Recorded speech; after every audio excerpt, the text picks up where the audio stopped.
In December 2018, the AICPA's Professional Ethics Executive Committee, or PEEC, released a revised independence interpretation on leases, which addresses the independence implications of leasing arrangements between a CPA firm's attest client and the CPA firm or certain professionals in the firm.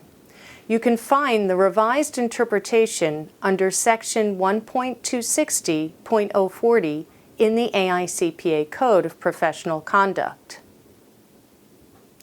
Lease arrangements with attest clients can raise self-interest, familiarity, and undue influence threats to an auditor's independence.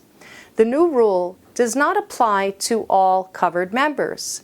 It applies to the CPA firm and its affiliates and to professionals on the attest engagement team and professionals who are able to influence the attest engagement.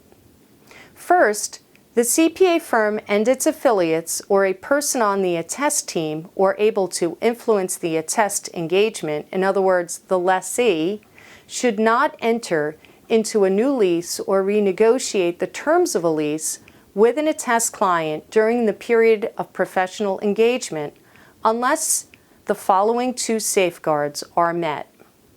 1. The lease is on market terms and established at arm's length. And 2.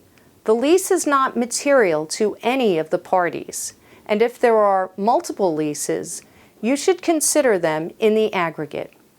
To maintain your independence, you must also be current in paying the lease as per the lease terms throughout the entire period of professional engagement. For an existing lease, the approach is different.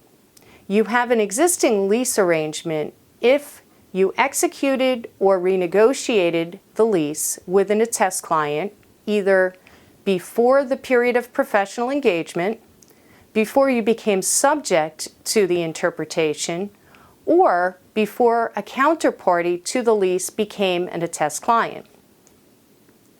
If you are subject to this rule and have an existing lease with an attest client, you should evaluate threats to independence to determine whether they are significant. If threats are significant, you'll need to apply safeguards to reduce threats to an acceptable level and maintain your independence. A few more comments on this revised rule. This rule does not apply to automobile leases, which continue to be addressed under 1.260.020, loans and leases with lending institutions. Please also keep in mind that with limited exceptions, the independence rules apply to an attest client and also apply to affiliates of a financial statement attest client. In fact, the PEEC adopted a revision to the client affiliates rule that provides additional guidance on leases held with certain affiliates of an attest client. The revised leases interpretation goes into effect for fiscal years beginning after December 15, 2019. Early implementation is allowed. Click the link beneath this video for additional information.